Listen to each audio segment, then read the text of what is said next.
नमस्कार दोस्तों। आज का इस सेशन में बौद्ध धर्म से जानने से पहले मेरे द्वारा रचित एक कविता सुनाना चाहता हूँ। मैं ये जो कविता लिखा हूँ, आजकल के जो बच्चे जो स्ट्रगल कर रहे हैं और स्ट्रगल के दौरान उनका जब एज बढ़ने लगता है, उनका जो समाज में, परिवार में लोगों का एक मत होता है वो चेंज होने लगता है। उनको वो कहने लगते हैं कि अब तुम्हारा एज बढ़ रहा है, अपने एज के अकॉर्डिंग आप कुछ और देख लो। इसी पे मैंने लिखा हूँ। चलिए स्टार्ट करता हूँ।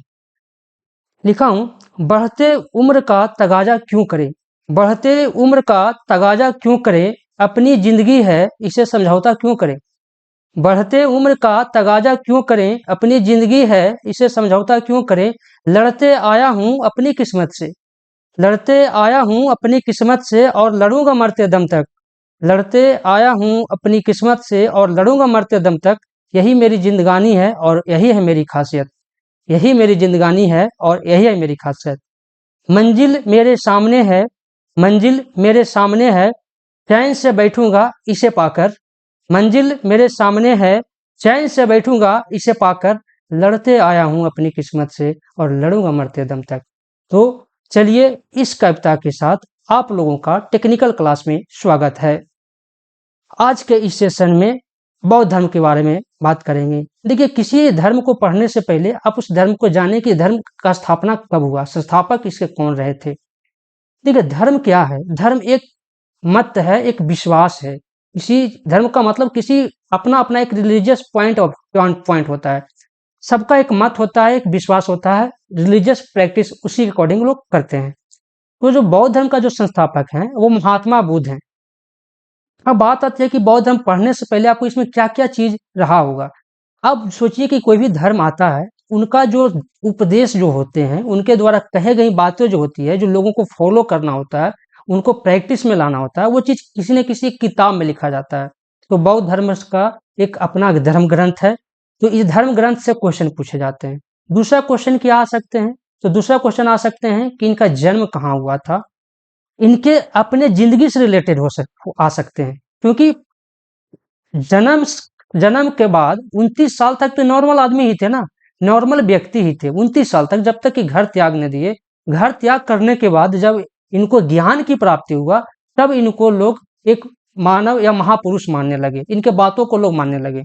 तो पहला तो 29 साल तक तो ये व्यक्ति ही थे। तो इसी में या तो क्वेश्चन इनके जीवनी पे आ जाएगा, या तो ये क्या क्या किए हैं उन पे आ जाएगा, या तो क्वेश्चन इससे पूछे जा सकते हैं कि इनका मत क्या था। तो ये सारे क्वेश्चन इससे पूछे जाते हैं। तो चलिए स्टार्ट करते हैं कि बौद्ध धर्म का संस्थापक जो है गौतम बुद्ध को माना जाता है। बौद्ध धर्म का जो संस्थापक है गौतम बुद्ध को माना जाता है। ठीक है, गौतम बुद्ध। देखिए, अब बात आती है कि गौतम बुद्ध का जन्म कहाँ हुआ था। तो गौतम बुद्ध का जो जन्म हुआ था, इनका जन्म हुआ था 563 ईसा पूर्व में। 563 ईसा पूर्व में इनका जन्म हुआ था। इनका जन्म की बात करें तो जन्म जो हुआ था 563 ईसा पूर्व में हुआ था। कहाँ पे हुआ था? तो एक कपिल वस्तु जगह है, लुम्बिनी नामक गांव में हुआ था। कपिल वस्तु लुम्बिनी में, कपिल वस्तु लुम्बिनी में इनका जन्म हुआ था। ठीक है, अब अब इससे क्वेश्चन क्या और पूछे जाते हैं कि इनकी जब जन्म हुआ तो इनके माता का क्या नाम था, और जिस वंश में जन्म हुआ तो उस वंश का क्या नाम था। तो इनका पिता का जो नाम था, पिता का नाम इनका सुधोधन था। क्या था? सुधोधन।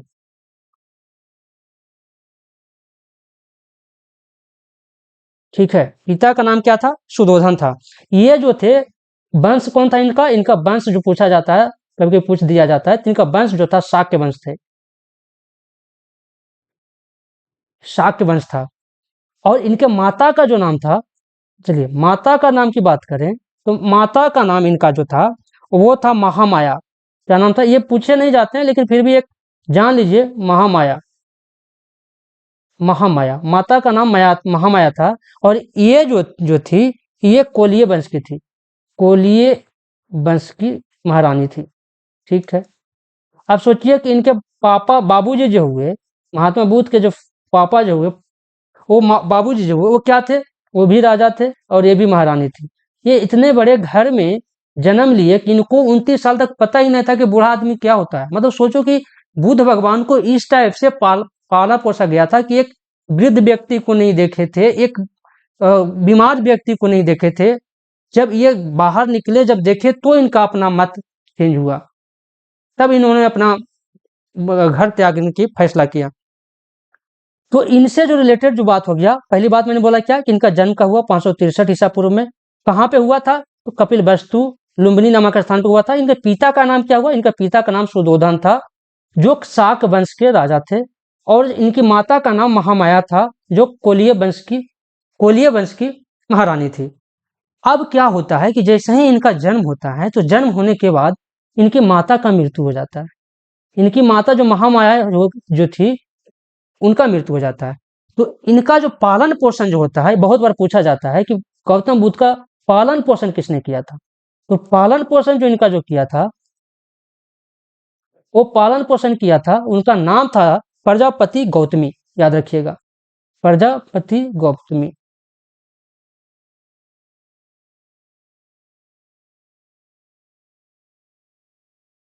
ठीक है, प्रजापति गौतमी इनके माता का अरे इनके पालन पोषण करने वाला माता कह सकते हैं। इनको विमाता का नाम विमाता कह सकते हैं।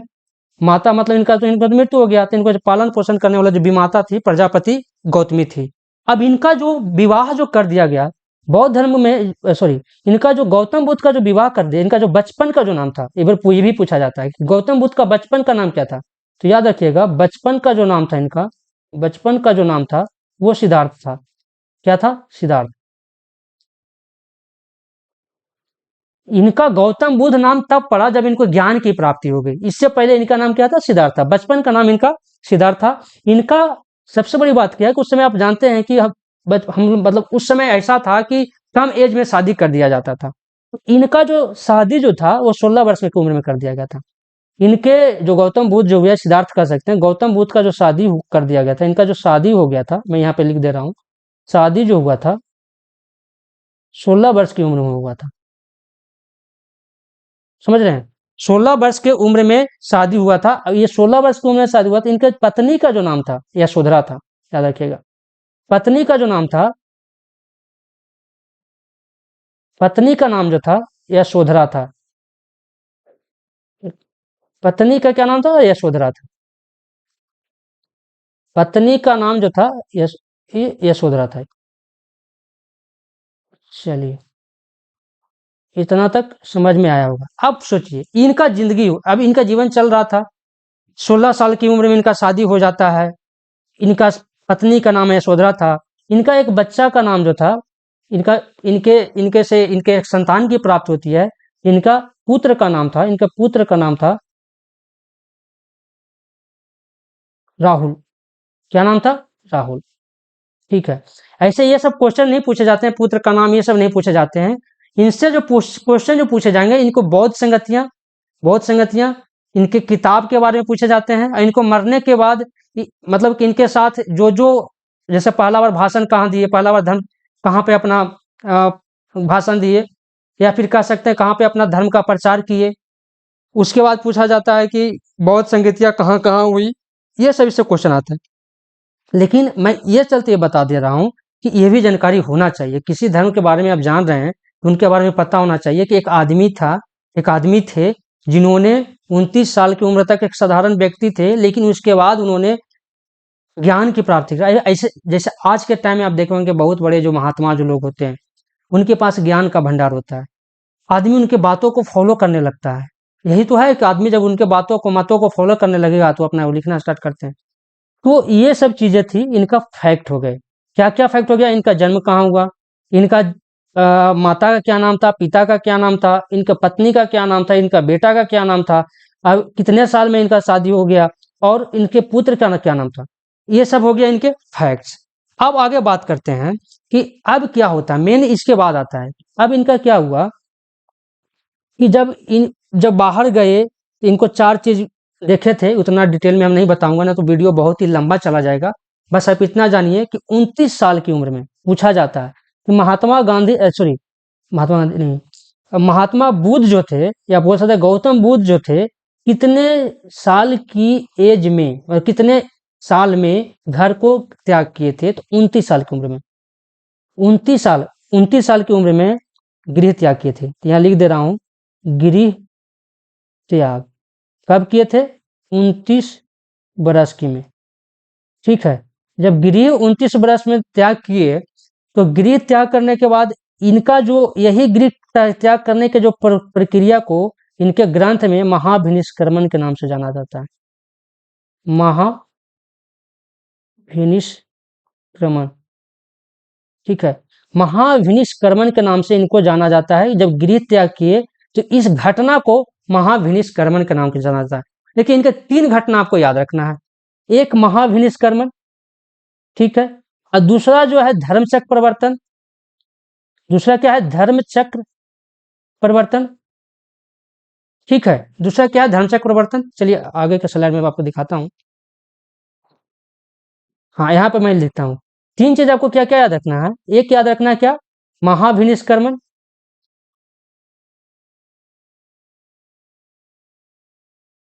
ठीक है, महाभिनिष्क्रमण। दूसरा क्या रखना है? धर्मचक्र परिवर्तन। ये सब पूछे जाते हैं एग्जाम में, ये सब इंपॉर्टेंट है। अभी जो मैं उसके बाद पहले जो बताया वो सब चीज जो है उतना पूछे नहीं जाते हैं। धर्मचक्र परिवर्तन, ठीक है। तीसरा जो आपको जानना है, पहला क्या? महाभिनिष्क्रमण। महाभिनिष्क्रमण मतलब क्या? जैसे ही घर गृह त्याग किए, ठीक है, गृह त्याग किए। अब बताओ बाबू कि जब गृह त्याग किए होंगे तो कहीं पे जाकर के आपको पता होगा, जब जहां पे गए वहां पे अपना ज्ञान की प्राप्ति हुई। ज्ञान की प्राप्ति करने के बाद जहां पे ये पहला अपना उपदेश दिए उसको बोला जाता है धर्मचक्र परिवर्तन। क्या बोला जाता है? पहला उपदेश जहां पे दिए थे। तो पहला उपदेश जो दिए थे सारनाथ वाराणसी में दिए थे, याद रखिएगा। पहला उपदेश कहाँ जो दिए थे? ये उपदेश कहाँ दिए थे? सारनाथ वाराणसी में, जो अभी यूपी में सारनाथ वाराणसी में। ये पूछा जाता है, ये इंपॉर्टेंट है, ठीक है, याद रखना है। पहला जो उपदेश कहाँ महात्मा बुद्ध ने पहला उपदेश कहाँ दिए थे? तो सारनाथ वाराणसी में दिए थे। ये हो गया इनका धर्मचक्र परिवर्तन। तीसरा जो है इनका मृत्यु से है। मृत्यु से जो तीसरा जो टर्म है ये सब याद रखिएगा, ये मैं स्टार मार देता हूँ। तीसरा जो है मृत्यु से है, ठीक है, मृत्यु से है। इसको बोला जाता है महापरिनिर्वाण। महापरिनिर्वाण, ठीक है, महापरिनिर्वाण मतलब जिस समय इनका मृत्यु हुआ था उस घटना को हम लोग महापरिनिर्वाण के जानते हैं। इनका जो मृत्यु हुआ था बाबू वो हुआ था 483 ईसा पूर्व में। बैसाख का दिन था, ठीक है, बैसाख का दिन था, बैसाख पूर्णिमा का दिन था। ये दिन इनको अपना देह त्याग किए थे। ये हो गया। अब आती है बौद्ध संगीतियां। देखिए बौद्ध संगीतियां का मतलब क्या हुआ? उस समय क्या होता है, जैसे आज के टाइम में नेता लोग जो होते हैं कवि सम्मेलन करवाते हैं जिसमें बहुत बड़े बड़े कवि लोग आते हैं। उस समय भी क्या था कि जो धर्म को मान रहे थे, जो अपने बौद्ध धर्म को मान रहे थे, जो राजा बौद्ध धर्म को मानते थे, वो अपना बौद्ध संगीतियां करते थे। और संगोष्ठी भी के नाम से भी जाना जाता है, संगोष्ठी का, जहाँ पे सम्मेलन की तरह होता था, जहाँ पे बड़े बड़े विद्वान लोग आते थे और आ कर करके अपना अपना प्रवचन देते थे, अपना बातें को सुनाया करते थे। ये बौद्ध संगतियां हुआ। तो बौद्ध संगीतिया में जो है पहला जो बौद्ध संगीति जो हुआ है, मैं आगे यहाँ पे लिख दे रहा हूँ, ये बहुत इंपॉर्टेंट है। ये चार चार बौद्ध संगीतियां हुआ है, ये चारों आपको याद रखना है। चारों में क्या क्या याद रखना है कि कौन सा साल हुआ, ठीक है, किस बरस कौन सा साल में हुआ, कहाँ पे हुआ, और इसका अध्यक्षता कौन किया, और उस टाइम में शासन कौन करा था, राजा कौन था। ये 4 चीज आपको याद रखना है। तो पहली बात क्या याद रखना है, तो मैं यहाँ पे आपको लिख दे रहा हूँ बौद्ध संगतियां करके, यहाँ पे मैं आपको लिख दे रहा हूं प्रथम। प्रथम जो हुआ था, अब जैसे देखो क्या हुआ, जब इनको मृत्यु हो गया 483 ईस्वा पूर्व में, तो मरने के बाद ही पहली बार बौद्ध संगीति कराया गया था, ठीक है, मरने के मरे हैं उसी साल। तो अब इनको क्या हुआ, 483 ईसा पूर्व में प्रथम कब हुआ? 483 ईसा पूर्व, ठीक है। यहाँ पे आप लिख सकते हैं वर्ष, प्रथम वर्ष कब हुआ? 483 ईसा पूर्व। अब इससे पूछा जाता है कि प्रथम बार कहाँ हुआ था, तो आप ध्यान दीजिए, बुद्ध भगवान जो थे, बुद्ध और जैन धर्म जो था, बौद्ध धर्म और जैन धर्म का जो ऐसी जगह है वो बिहार में है। ये दोनों का बिहार से ही रिलेटेड है, तो बिहार इंपॉर्टेंट हो जाता है। तो यहाँ पे पहला जो करवाया जाएगा बिहार का ही कोई जगह रहा होगा। तो पहला जो करवाया गया था बिहार में, राजगीर एक जगह है।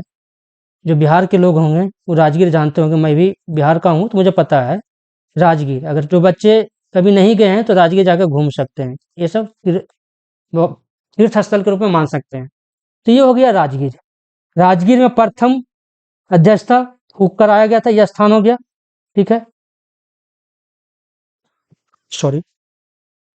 राजगीर में इसका स्थान था पहला। अब पूछ देता है कि प्रथम बौद्ध संगीति कहाँ हुआ था, तो आपको राजगीर दे देगा, वैशाली दे देगा, पाटलिपुत्र दे देगा। तो याद रखिएगा, वो बहुत इंपॉर्टेंट है, प्रथम तो पूछता ही है। तो कहाँ हुआ था ये, राजगीर में। कहाँ हुआ था, राजगीर में। तो ये आपको याद रखना। अब इसकी अध्यक्षता कौन की थी, अध्यक्षता बहुत कम पूछा जाता है, लेकिन याद करके रखना है। पूछ देगा तो क्या करोगे। तो ये चारों आपको याद ही रखना है। इसका जो अध्यक्षता किए थे उसका नाम था महाकश्यप। महाकश्यप कौन थे, महाकश्यप। आगे बताएंगे कि जब इनका मृत्यु हो गया तो मृत्यु होने के बाद जो लोग मत में, मत मतलब क्या होता है, किसी चीज में विश्वास करना, उनका दो तरह में डिवाइड हो गया। एक हो गया वो जो पहले परंपरा के द्वारा जो स्थापित है, परंपरा के थ्रू जो बौद्ध भगवान कह सकते हैं, या गौतम बुद्ध ने जो कहा के चले गए, उसकी उन्हीं के उपदेश को माना, उसको बोला गया स्थावीर, जिसको अथर्ववादी बोला गया। और इसका जो नेतृत्व किया था महाकचयन किया था। लेकिन वह कैसे हुए, जो उनके उपदेश को तोड़ मरोड़ करके अपने तरीका से मत डेवलप किया, उसको बोला गया महासांघिक। याद रखिएगा, उसको क्या बोला गया, महासांघिक। ये महासांघिक का ही जो नेतृत्व करने वाला था वो महाकश्यप था। यही चलते ये महाकश्यप अध्यक्षता किया था प्रथम। समझ गए। तो क्यों, क्योंकि जैसे ही मृत्यु हुआ ना, जैसे ही मृत्यु हुआ तो इनको दो दो धर्म में बट गया। मैं यहाँ पे लिख दे रहा हूँ। मृत्यु के पश्चात जो बौद्ध धर्म जो है, इनका जो मत मानने वाले हो गए, एक मिनट मैं यहाँ पे लिख दे रहा हूँ।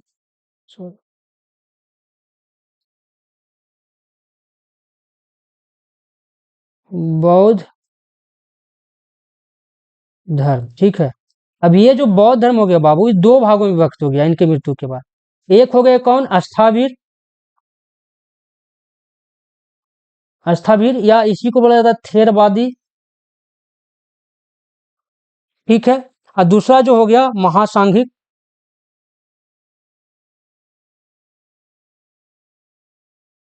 महासांघिक, दूसरा कौन हो गया, महासांघिक। ठीक है।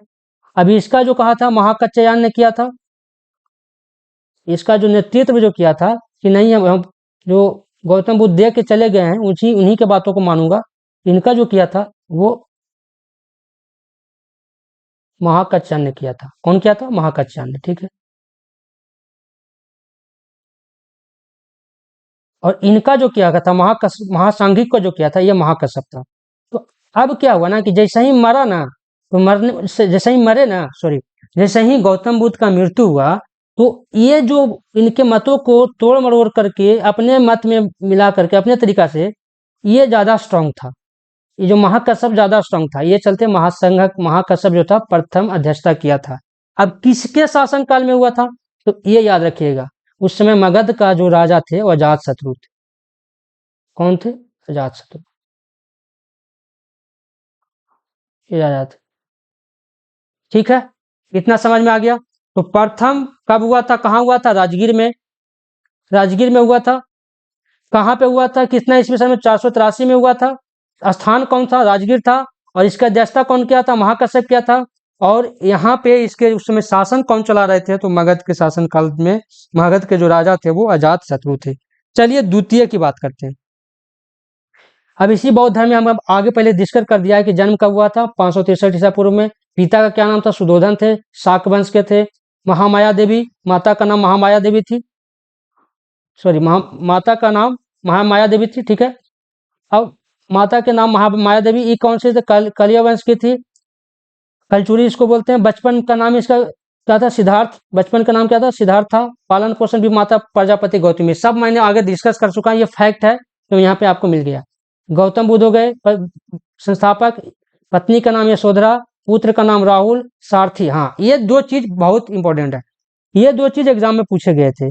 आप पिछला बार जब हमें आप एग्जाम का पेपर जब देखेंगे, जब पिछला बार एग्जाम का पेपर देखोगे, तो उसमें ये 2 चीजों में पूछा गया था कि इनका सारथी कौन था। ये पूछा गया था कि गौतम बुद्ध का जो सारथी का नाम क्या था। तो इनमें ये चन्ना था, कंटक दिया हुआ था, देवदत्त दिया हुआ था। अगर कोई बच्चा मेरे पेपर एनालिसिस नहीं देखे हैं तो नॉनटेक का मैं किया हूँ, जाके प्ले लिस्ट में जाकर जरूर देखें। तो इनके सारथी का नाम पूछा था। इस बार हो सकता है कि उनके घोड़ा का नाम पूछ दे, तो याद रखिएगा इनके सारथी का नाम चन्ना था और घोड़ा का जो नाम था कंथक था। इनका एक चचेरा भाई था, या ये भी बहुत बार पूछा जाता है। इनका एक चचेरा भाई था देवदत्त नाम करके, देवदत्त नाम करके इनका चचेरा भाई था। जो शुरुआत में क्या हुआ, शुरुआत में गौतम बुद्ध के बातों को फॉलो किया, लेकिन बाद में अपने भाई से लड़ करके अपना शासन करवाना, अपना तरीका से मनवाना चाहता था, जिसमें ये सफल नहीं हुआ। तो इनका चचेरा भाई का नाम क्या था, गौतम बुद्ध था। इनका मृत्यु कब हो गया, 483 ईसा पूर्व। कब हुआ, 483 ईसा पूर्व में। ठीक है, 483 ईसा पूर्व में। अब इतना चीज बता दिया था। अभी मैंने बताया कि जब मरे थे तो उसको क्या नाम से बोला गया, महापरिनिर्वाण। 3 चीज आपको मैंने बताया कि धर्म, पहला क्या, महाभिनिष्क्रमण, जब गृह त्याग किए। दूसरा क्या, जहां पर उपदेश दिए, धर्मचक्र प्रवर्तन। और तीसरा क्या, तीसरा मैंने बताया ये मृत्यु के समय महापरिनिर्वाण। ये हो गया बौद्ध धर्म का, जो पहले जो मैं बताया हूँ एक बार डिस्कस कर दिया। अब आगे बौद्ध संगति के बारे में बता रहे हैं। तो महाभिनिष्क्रमण आपको बता दिए, धर्मचक्र परिवर्तन बता दिए, महापरिनिर्वाण बता दिए, और ये वाला बाद में बताएंगे, थेरावादी और स्थविर बता दिए कि 2 भागों में बट गया। आगे चल करके ये हीनायन और महायान में भी बटा था। इसके बारे में बताएंगे, हीनायन क्या हुआ, महायान क्या हुआ, आगे में बताऊंगा। पहले आप ही जानिए कि प्रथम बौद्ध संगति बता दिया। अब यहाँ पे द्वितीय बौद्ध संगति लिखिए, द्वितीय बौद्ध संगति लिखिए। द्वितीय जो हुआ था वो हुआ था 100 वर्ष, मतलब कि 100 साल के अंतराल में हुआ था। तो द्वितीय जो हुआ था 383 ईसा पूर्व में हुआ था। ठीक है, 383 ईसा पूर्व में हुआ था। इनका कहाँ पे हुआ था, ये वैशाली में हुआ था। बहुत बार पूछ देता है कि द्वितीय बौद्ध संगति कहाँ हुआ था, तो द्वितीय बौद्ध संगति कहाँ हुआ था, ये भी बिहार में ही हुआ था। तो ये ध्यान दीजिएगा कि ये बहुत ही इंपॉर्टेंट चीज ये हो जाता है कि बौद्ध का जो संगति संगोष्ठी हुआ है ना, तीनों संगोष्ठी जो हुआ, पहला तीनों जो हुआ बिहार में हुआ है। पहला तीनों हुआ बिहार में हुआ। बिहार का बाहर एक ही हुआ है चौथा, वो कुंडलवन में हुआ था, श्रीनगर के करीब। श्रीनगर में कुंडलवन जगह है जहां पे हुआ था। तो ये याद रखिएगा, प्रथम तीनों के तीनों कहाँ, बिहार में। बिहार में पहला कहाँ, राजगीर में, दूसरा वैशाली में, और तीसरा पटना में। ये तीनों जगह उनसे रिलेटेड है, ये चलते तीनों जगह हुआ। प्रथम कहाँ, राजगीर। दूसरा कहाँ पर हुआ, वैशाली। तीसरा कहाँ, पाटलिपुत्र। ये तीनों याद रखना। तृतीय की बात करें, तृतीय की बात करें, ये हुआ था 250 ईसा पूर्व में। अब ये जो कहाँ हुआ था, पाटलिपुत्र में हुआ था।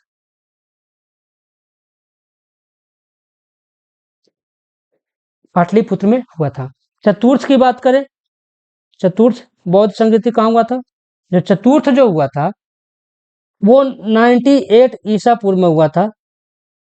और ये हुआ जो हुआ था कुंडलवन श्रीनगर में हुआ था। जम्मू कश्मीर कह सकते हैं, जम्मू कश्मीर कुंडलवन जम्मू कश्मीर में हुआ था। और ये किसके समय में हुआ था, बहुत बार पूछा जाता है कि ये जो कुंडलवन में जो हुआ था, एक ही ऐसा बौद्ध संगति जो बिहार के बाहर हुआ, उसका उसका उस समय शासन काल किसका था। इनका शासन काल आपको पता होगा, कनिष्क नाम का व्यक्ति को, कनिष्क। अब इनका कनिष्क जो हो गया, क्या हुआ, शासन कर रहे थे उस टाइम, राजा थे। ठीक है, द्वितीय संगति वैशाली में हुआ था। तो पूछा जाता है कि इस समय राजा कौन था। इस समय जो राजा था, वो राजा का नाम था काला अशोक। काला अशोक, काला अशोक। ये जो था अजातशत्रु का बेटा था, काला अशोक। ठीक है, अब इस समय पूछा जाता है कि अध्यक्षता कौन किया था, वैशाली वाला का अध्यक्षता कौन किया था। इसकी अध्यक्षता जो की थी, किया था, अध्यक्षता जो किया था वो किया था सावक मीर। एक एग्जाम में पूछा हुआ क्वेश्चन है। बौद्ध संगति आपको रट ही लेना है, बाकी ऊपर वाले याद हो या ना हो, इसको आपको रट लेना है बाबू। मैं फिर से बता रहा हूँ, मैं अपना एक्सपीरियंस शेयर कर रहा हूँ। मैं बहुत सारे एग्जाम अनसक्सेसफुल भी रहा, मुझे पता है कहाँ से कितना कितना क्वेश्चन आने लगा था। एक बार मुझे आइडिया हो गया था कि अच्छा यहाँ से आते हैं, उसी को किया। अब जब रिजल्ट हुआ तो 4-4 5-5 जगह रिजल्ट हो गया। आप लोग को भी यही करना चाहते हैं, आप लोग को ये भी करना चाहते हैं कि अभी आप जिस फेज में हैं बाबू, इस फेज में हार नहीं मानना है, हार नहीं मानना है। आपका ये हार गए तो फिर आप कभी नहीं जीतोगे। अगर आप लड़ते रह गए तो आप एक दिन जरूर, एक एग्जाम निकल गया ना तो मैं आपको लिख के देता हूँ लगातार 4-5 एग्जाम निकलेंगे बिना पढ़े। अगर एक बार आपको रिजल्ट हो गया तो बाद में बिना कम मेहनत को भी रिजल्ट होता है। मैं ऐसा देखा हूँ, मेरा बहुत सारे दोस्त जो हैं, मैं खुद अपना बता रहा हूँ, मैं खुद अपना कह रहा हूँ कि मैं जब तैयारी कर रहा था तो जब लगता था कि सबसे ज्यादा तैयारी है, उसमें रिजल्ट नहीं होता था। जब एक बार रिजल्ट हो गया तो फिर कभी भी जाकर देते थे, रिजल्ट होने लगा। जेपीएससी प्री निकाल, जेपीएससी मेंस में जाने नहीं गया था, आरआरबी जेई निकाला हुआ, आरआरबी एनटीपीसी, बहुत आरआरबी, फिर आपको टेक्नीशियन वगैरह का, ये सब मैं एग्जाम निकाल कर रखा है। और उसके बाद ये आपको फोरमैन का एग्जाम निकाले हूँ मैं। अभी एनएलसी इंडिया लिमिटेड में डिप्टी एग्जीक्यूटिव मैनेजर पोस्टेड हूँ। तो मैं ये बताना चाहता हूँ कि आप भी कुछ कर सकते हैं। अगर ये वीडियो अच्छा लग रहा है तो लाइक कीजिए, सब्सक्राइब कीजिए और शेयर कीजिए। जो बच्चे नए चैनल पे आ रहे हैं वो लाइक जरूर करें, मैं आपको गारंटी देता हूँ। लाइक और सब्सक्राइब जरूर करें। जो नए बच्चे हैं वो सब्सक्राइब करें, और जो मेरे से जुड़े हुए बच्चे हैं वो लाइक करें और शेयर करें। मैं देख रहा हूँ कि लाइक और शेयर अभी भी कम है। मैं उम्मीद करता हूँ, इतना मेहनत करता हूँ तो आपसे उम्मीद भी रखता हूँ कि आप भी मेरे बातों को फॉलो करें। मैं आपको गारंटी देता हूँ। आपको करना क्या है, फिर से मैं बता दे रहा हूँ कि जो बच्चे मेरा स्ट्रेटजी वीडियो नहीं देखे हैं, जाके प्लेलिस्ट में जाकर के स्ट्रेटजी वीडियो देखें। फिर से मैं बता दे रहा हूँ आपको क्या करना है। मैं जो जीके जीएस का जो पोर्शन ला रहा हूँ, आपको इसको देखना है। इंपॉर्टेंट बात बता रहा हूँ, इसको आपको याद कर लेना है, बाकी को अपने तरीका से पढ़ना है अगर आपके पास टाइम मिलता है तो। दूसरी बात क्या, मैंने बोला क्या कि हर एक दिन मैं 30 मिनट का 35 मिनट का वीडियो लाता हूँ। इतना तो टाइम आपके पास रहता ही होगा। अगर वो 30-35 मिनट का वीडियो में मेरे द्वारा रिसर्च कर करके जो एग्जाम में पूछे जाते हैं, हम ये नहीं कर रहे हैं कि एग्जाम में गारंटी आ ही जाएगा, लेकिन मेरे अकॉर्डिंग मुझे ऐसा लगता है कि मेरा जो आज तक का एक्सपीरियंस रहा है इतना एग्जाम निकालने का और जो नहीं निकलने का, जो मेरा एक्सपीरियंस रहा है उससे मैं सिलेक्ट करके क्वेश्चन आपको दे रहा हूँ। आपको ये डेली एक बार आपको पूरा क्वेश्चन को पढ़ करके लगा लेना है। बाद में मैं कम्युनिटी पोस्ट पे डालता हूँ वीडियो, सॉरी पोस्ट डालता हूँ, उसको क्वेश्चन को लगाना है। अब ऐसा करते जाओगे, उसके बाद आपको अपना पढ़ना है। अगर इतना करोगे ना, अगर रिजल्ट नहीं होगा ना तो मेरा तुम कॉल करना। ये चलते मेरा वीडियो तो आपको देखा ही करो, पूरा A to Z देखो। ये नहीं कि बढ़ा बढ़ा स्किप करके देखोगे बाबू, कोई फायदा नहीं है। क्योंकि बीच में ऐसे ऐसे बात होते हैं कि आपको छूट जाएंगे। तो चलिए, अगला द्वितीय बता दिया। द्वितीय बताया कहाँ कब हुआ था, 100 वर्ष के अंतराल में हुआ था। कहाँ हुआ था, वैशाली में हुआ था। इनका अध्यक्षता कौन किया था, सावकमीर में किया था। और इस समय राजा कौन थे, कालाशोक थे। तो पहला अजात शत्रु शासन काल, दूसरा कालाशोक, तीसरा जो था अशोक थे। तीसरा था अशोक, तीसरा कौन थे, अशोक। तो तृतीय का हुआ था 250 ईसा पूर्व में। कहाँ हुआ तो पाटलिपुत्र में। आपको पता है कि अशोक जो थे मगध का राजधानी पाटलिपुत्र में स्थापित किए थे, तो पाटलिपुत्र में ही करवाया था संगोष्ठी। तो तृतीय हो गया। चतुर्थ की बात करें तो चतुर्थ मैंने बताया कनिष्क शासन काल में हुआ था और कुंडल वन में हुआ था। अब इनका तृतीय में अध्यक्षता कौन किया था, तो बहुत बार पूछा जाता है। तृतीय में अध्यक्षता जो किया था वो था मोगली पुत्तिस। क्या नाम था, मोगली पुत्तिस, मोगली पुत्तिस। चतुर्थ जो हुआ था 98 ईसा पूर्व में हुआ था कुंडल वन में। इसका जो अध्यक्षता किया था बाबू, इसका अध्यक्षता किया था चतुर्थ का, मैं यहाँ पे लिख दे रहा हूँ चतुर्थ का। इसका जो अध्यक्षता किया था वो किया था वसुमित्र ने। कौन किया था, वसुमित्र ने किया था, वसुमित्र ने किया था। चौथा संगति का कौन किया था, वसुमित्र ने किया था, याद रखिएगा। ये हो गया बौद्ध संगति। अब इसमें एक और चीज है जो मैंने बताया, थेरवादी बता दिया कि जो पुराने मत था, पुराने मत को विचार को फॉलो करने वाले थेरवादी कहलाए, और जो अपने मत को भी फॉलो करवाने लगा स्थविर एक ही बोला गया। और महासांघिक कहलाया, जो अपने तरीका से कहा। यहाँ पे गलती, थेरावादी और स्थविर दोनों एक ही है, उसी को बोला जाता है। महासांघिक जो है वो आपको बोला जाता है कि जो अपने मत को मानने के लिए मजबूर किया। और इसी का जो नेता जो था, एक तरह से कह सकते हैं, वो कौन सा था, महाकश्यप। मैं बताया जो पहला अध्यक्षता किया था। अब हिनायन और महायान क्या है, हिनायन और महायान क्या है, ये बात को समझिए। हिनायन का नाम से ही पता चल रहा है आपको। देखिए, हिन हिन भावना से देखना, हिनायन, हिनायन का मतलब हीन भावना से, मतलब क्या, निम्न वर्ग का। हिनायन का अर्थ होता है निम्न वर्ग, मतलब कि ये वो वर्ग थे जिन्होंने महात्मा बुद्ध को एक व्यक्ति माना, एक महापुरुष माना। उन्होंने को कहना था कि ये जो है हम लोग के बीच में ही का एक आदमी है, एक व्यक्ति है। तो हिनायन जो थे, फिर से ध्यान दीजिए, हिनायन मतलब निम्न वर्ग। निम्न वर्ग, इनका विचार क्या था कि महात्मा बुद्ध जो थे एक व्यक्ति थे, महापुरुष थे। ठीक है, लेकिन यही जो महायान जो थे, महायान, आगे मैं लिखता हूं, एक मिनट,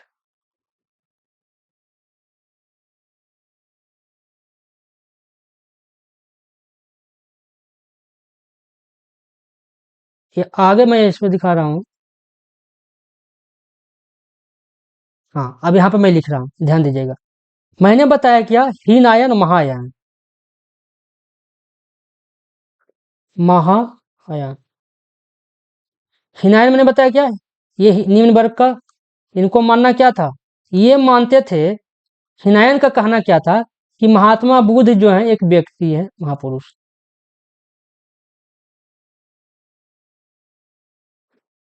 महापुरुष है, दोनों में अंतर बता रहा हूँ। दूसरा बात, इनको कह, ये जो था ना, ये मूर्ति में विश्वास नहीं करते थे, मूर्ति पूजा में विश्वास नहीं करते थे,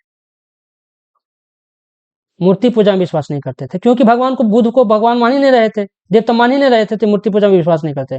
तीसरा चीज क्या, ये भिक्षु थे, भीख मांग कर खाने वाले थे। इनका कहना था कि बौद्ध जो होगा वो भिक्षु होगा, वही मेन जो होगा, मतलब बौद्ध का मतलब क्या, भिक्षु होना, ये हिनायन कहना था।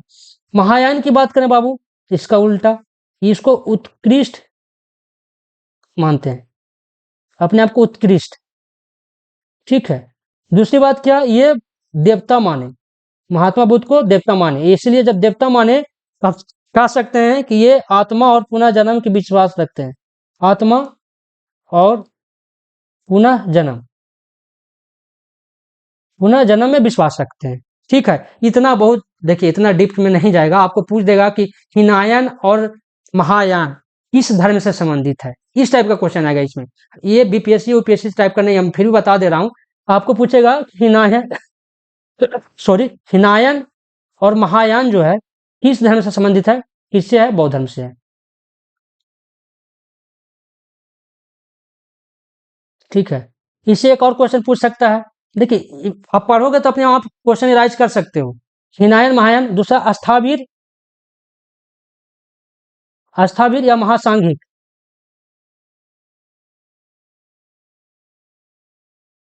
अस्थावीर और महासांघिक, ये किससे रिलेटेड है, तो ये भी किससे है, बौद्ध धर्म से ही है। मैंने बताया क्या, अस्थावीर मतलब अस्थाई हो रहना, अस्थाई मतलब क्या, कि जो हमको महात्मा बुद्ध ने उपदेश दिए हैं उन्हीं के बातों को फॉलो करना। महासांघिक मतलब क्या है, अपने तरीका से भी कुछ मत को ला करके फॉलो करवाया, ये महासांघिक हो गया। ये इतना इंपॉर्टेंट है। अब आगे चलते हैं, इनके द्वारा लिखे गए धर्म ग्रंथ इनके कौन कौन से हैं। देखिए, इनके धर्म ग्रंथ से क्वेश्चन पूछे जाते हैं बाबू। इनका जो धर्म ग्रंथ जो है, धर्म ग्रंथ का नाम है त्रिपिटक, त्रिपिटक, त्रि मतलब तीन, तीन पिटकों का खजाना, मतलब कि कटोरी, कटोरी टाइप समझिए। त्रिपिटक, त्रिपिटक में कौन कौन है, याद रखिएगा, सूत पिटक,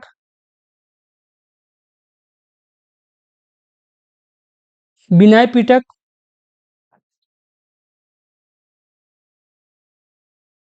सूत पिटक, विनय पिटक, और अगला जो है अभिधम पिटक।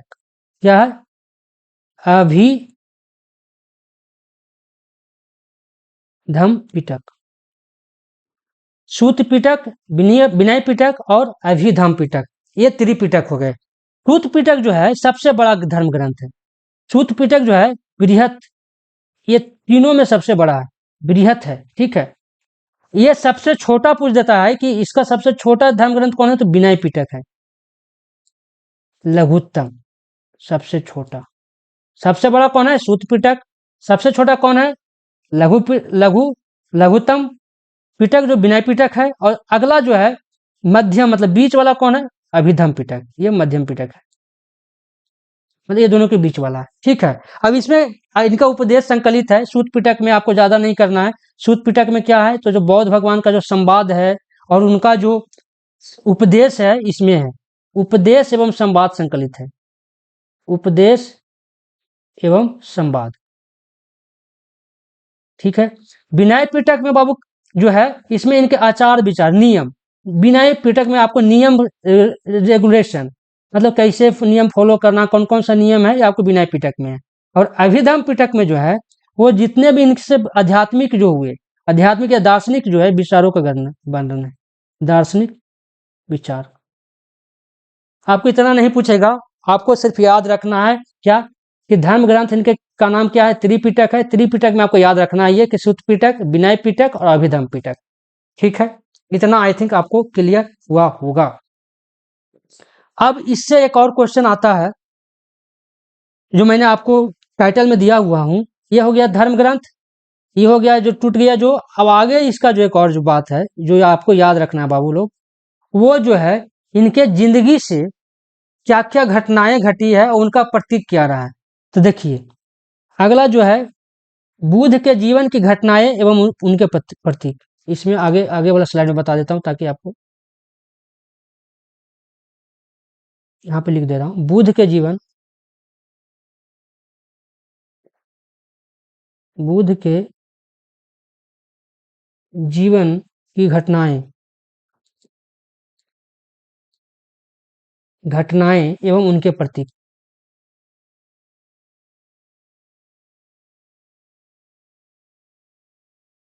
ठीक है, उनके प्रतीक। तो जब ये पेट में थे, जब ये पेट में थे तो इनका जो प्रतीक जो था हाथी था। ठीक है, जब ये जन्म लिए तो इनके प्रतीक के रूप में कमल से कहा जाता है, कमल से डिनोट किया जाता है। याद रखिएगा ये जन्म को कमल से, गर्भ को जब पेट में थे तो हाथी, जब निर्माण हुआ तो पद चिन्ह, इनका जो पद चिन्ह हुआ वो निर्वाण। ठीक है, इनका जो प्रथम प्रवचन जो मैंने बताया था धर्मचक्र प्रवर्तन, इसी को चक्र के नाम से जाना गया, प्रथम प्रवचन को चक्र के नाम से जाना गया। ठीक है, ज्ञान की प्राप्ति कहाँ हुई थी, पूछता है।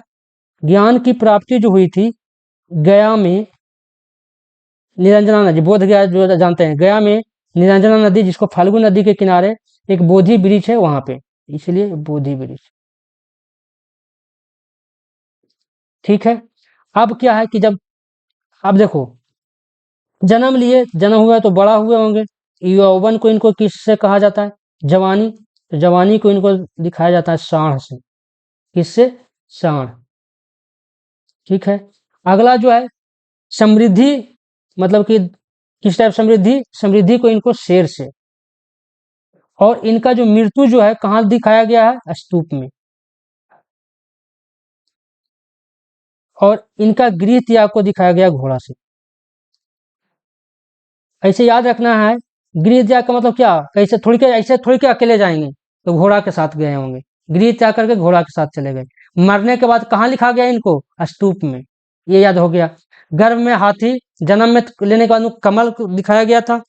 तो ये सब चीजें जो हो गई, इनका हो गया बुद्ध के जीवन की घटनाएं, बुद्ध के जीवन की घटनाएं एवं उनके प्रतीक, ये पूछे जाते हैं। और आपको सारथी बता दिया और इसका घोड़ा का नाम बता दिया। ठीक है, एक और जो बहुत इंपॉर्टेंट है, पूछा बोला जाता है, गौतम बुद्ध को एक और नाम से जाना जाता है, बहुत इंपॉर्टेंट है। इनको बोला जाता है, इनको बोला जाता है light of Asia, light of Asia या एशिया के ज्योति पुंज, एशिया के ज्योति पुंज के नाम से जाना जाता है, लाइट ऑफ एशिया। पूरा एशिया जो महाद्वीप हुआ उसको एशिया के ज्योतिपुंज, लाइट ऑफ एशिया के प्रकाश के रूप में इधर के नाम से इनको जाना जाता है। ये हो गया जिससे इनसे ज्यादातर क्वेश्चन आते हैं। इनमें एक और जो है, जो इनका एक शिष्य था, जो जब ये बुद्ध भगवान जब अथी कर रहे थे, जब इनका ज्ञान की प्राप्ति हो गई, ज्ञान प्राप्ति के 8वां साल जब ज्ञान देते देते 8वां साल हो गया। देखिए 29 बरस में ये घर त्याग किए थे और 35 बरस में इनको ज्ञान की प्राप्ति हुई थी, याद रखिएगा। 35 साल की एज में ज्ञान की प्राप्ति हुई थी, टोटल 6 साल लगा था। और इसके 8वें साल तक इनके धर्म में औरत लोगों को जाना निषिद्ध था। मतलब औरत लोग इनके धर्म में नहीं जा सकते हैं, इनके बात को फॉलो नहीं कर सकते हैं, या फिर उनके जैसा नहीं बन सकते हैं। इनका एक शिष्य था, इनका शिष्य का क्या नाम था? इनका शिष्य जो था, बहुत बार पूछता है, इनका शिष्य का नाम था आनंद। क्या नाम था? आनंद। यही आनंद ने महिलाओं को प्रवेश करने के लिए अनुमति मांगा था, जिनको कहने पे गौतम बुद्ध ने महिलाओं को भी अलाउ किया था। अब यही महिलाओं को अलाउ किया था, तो इनका जो संघ में प्रवेश करने वाले प्रथम जो महिला थी, प्रथम महिला जो थी, इसकी माता, माता जिनको बोलेगी, जिनको पालन पोषण किया था, वो थी प्रजापति गौतमी। पूछा जाता है कि संघ में प्रवेश करने वाली प्रथम महिला कौन थी? प्रजापति गौतमी थी, प्रजापति गौतमी थी। अब इसी में एक और बुक मैंने बताया था कल, बुक के बारे में बताया कि बुद्ध चरित लेखक, बहुत इंपॉर्टेंट है। मैं बताया हूँ कि बुद्ध चरित में बुद्ध के उपदेशों के बारे में या उनके पूरा साम्राज्य के बारे में चर्चा है। तो बुद्ध चरित के लेखक कौन है? अश्व घोष। मैं बताया हूँ, ये सब याद होना चाहिए, पूरा याद होना चाहिए। आप ऐसा नहीं कर सकते हो कि नहीं सर ये नहीं हुआ। हाँ, इसमें एक और पूछा जाता है कि बौद्ध धर्म का जो ये महायान शाखा और हीनयान शाखा जो था, चतुर्थ चतुर्थ जो चौथा जो हो रहा था, चौथा बौद्ध संगति जो कुंडल वन में हुआ था, चौथा बौद्ध संगति के दौरान जो था, वो हीनयान और महायान मत में विभाजित हुआ था। महायान और हीनयान मत में विभाजित हुआ था। इतना तक आपको याद आई थिंक हो गया होगा। अगर किसी बच्चों को दिक्कत होगा तो वो हमको कहाँ करना है? कमेंट में जाकर के आपको लिखना है कि सर हमको ये दिक्कत हुई। अब कुछ आपको जो नहीं पूछे जाते हैं वो भी मैं बता दे रहा हूँ, ताकि एक बार आप देखेंगे तो वीडियो में कुछ ना कुछ दिमाग में रहेगा ना, कि बुद्ध का जीवन पे कौन 4 चीज को देखे थे जिनके चलते उनको ये हुआ। तो ये वृद्ध व्यक्ति पहला था, दूसरा बीमार व्यक्ति था, तीसरा कौन थे? मृतक को देखा, और चौथा जो थे प्रसन्नचित्त सन्यासी। प्रसन्नचित्त का मतलब क्या? कि सन्यासी है, वो खुश नजर आ रहा था। तो उनको लगा कि भाई इसके पास कुछ नहीं है, वो खुश है, और जिसके पास सब कुछ है वो खुश क्यों नहीं है? तो ये सब क्वेश्चन उनके दिमाग में चलने लगे, जिसके चलते उन्हें गृह त्याग किया। ये ठीक है। एक और क्वेश्चन इससे पूछा जाता है कि भारत का सबसे बड़ा बौद्ध मठ कहाँ है? भारत का सबसे बड़ा बौद्ध मठ, ये पूछा जाता है कि भारत का सबसे बड़ा बौद्ध मठ कहाँ है? तो सबसे बड़ा बौद्ध मठ है सिक्किम में, याद रखिएगा बउआ, ये याद रखना है। कहाँ है? सिक्किम में। कहाँ है? तो सिक्किम में। ये जो अपना अंतिम समय जो बिताए थे ना, महात्मा बुद्ध अपना अंतिम समय बिताए थे, वैशाली में बिताए थे। उस समय जो ऋतु था, ऋतु आप समझते हैं? वर्षा काल, वर्षा हो गया, शीत, बसंत, ये सब ऋतु जानते हैं ना? हिंदी में जो पढ़े वो बच्चा जानता होगा। तो ये जो थे वैशाली में अपना लास्ट का जिंदगी बिताए थे। उस समय ऋतु, वैशाली में ऋतु का समय था। अंतिम वर्षा का जो समय होता है उसको ऋतु के नाम से, ऋतु के नाम से जाना जाता है। इतना सारा सा हो गया कि अब इतना में अगर किसी को कुछ दिक्कत होगा, इससे ज्यादा नहीं आएगा। हाँ, कुछ कुछ फैक्ट्स होंगे, आप अपने बुक से देख सकते हैं। फैक्ट्स में ऐसे हो जाएगा कि नागा और अर्जुन, इनसेक नागा अर्जुन करके फेमस ये थे, शून्यता का सिद्धांत जो दिए थे, बौद्ध का ही दार्शनिक थे, बौद्ध के दार्शनिक थे जिन्होंने शून्यता का सिद्धांत दिया। ये पूछता है नागार्जुन, शून्यता का सिद्धांत किसने दिया था? आगे का एक स्लाइड में बता ही देते हैं, अगर आ गया तो। शून्यता का सिद्धांत बहुत इंपॉर्टेंट है। शून्यता का सिद्धांत नागा अर्जुन ने दिया था। तो बौद्ध धर्म से इतना ही। एक और क्वेश्चन पूछा जाता है, मुझे याद आ रहा है कि इनका जो अभिलेख जो है, अशोक के किस अभिलेख में, अशोक के कौन सा अभिलेख है जो ये पुष्टि करता है कि गौतम बुद्ध का जन्म जो है लुम्बिनी में हुआ था, ये पूछा जाता है। अशोक के कौन सा अभिलेख, कौन सा अभिलेख में करता है? अभिलेख का नाम आपको याद रखना है। अभिलेख का जो नाम है रुक्मिन देई, रुमने देई, रूम सॉरी रूमनी देई स्तंभ शिलालेख, स्तंभ अभिलेख, ठीक है, सॉरी शिलालेख नहीं, अभिलेख, अभिलेख, शिलालेख अभिलेख में अंतर हो जाएगा, अभिलेख, ठीक है। और अशोक का जो बेटा बेटी था उन्होंने श्रीलंका भेजा था अपने धर्म धर्म को प्रचार करने, बौद्ध धर्म को प्रचार करने के लिए। ये बहुत डीपली चले जाएंगे तो इतना आता नहीं है। बस आपको क्या क्या याद रखना है, फिर से मैं आपको याद दिला देता हूँ कि जैन संगति इनको याद रखना है, चारों का चारों जो हुआ है, कौन सा जैन संगति के बाद इनका विभाजन हो गया हिनायान महायान में, याद रखना। इनके धर्मचक्र प्रवर्तन महाभिनिष्कर्मण, और ये प्रथम उपदेश कहाँ पे दिए थे? सारनाथ वाराणसी में। उसको किस नाम से जाना जाता है? धर्मचक्र प्रवर्तन के नाम से। तो ये सब सारी चीजें जो है था, अगर ये कोई बच्चा शुरू से लास्ट तक वीडियो देख लेता है तो मैं आपको लिख कर देता हूं कि बहुत सारे क्वेश्चन इससे बन जाएंगे। इसके बाद बौद्ध धर्म पर मैं एक ऑब्जेक्टिव क्वेश्चन लाऊंगा, उसके बाद बौद्ध धर्म समाप्त, बौद्ध धर्म आपको खत्म। इससे क्वेश्चन जो आएंगे आपसे बन जाएंगे। तो चलिए आज का सेशन यहीं पे समाप्त करते हैं। फिर से मैं आप लोग से रिक्वेस्ट करते हैं कि अगर ये वीडियो अच्छा लगे तो लाइक करें, सब्सक्राइब करें, लोगों को शेयर करें। जो नए जो हैं बच्चे जो नए चैनल को देख रहे हैं वो तत्काल ही इसको सब्सक्राइब कर दें, क्योंकि अगर आप सब्सक्राइब कर देते हैं तो बहुत चीज़ आपको जानने को मिल जाएगा। और आपको एग्जाम में मैं लिख कर देता हूँ कि जो चीज़ आपको याद आएंगे हम वहाँ पे याद आएंगे, अरे सर ने बताया था, ये आ गया। इसलिए आपको सब्सक्राइब कर दीजिएगा। चलिए बहुत बहुत धन्यवाद।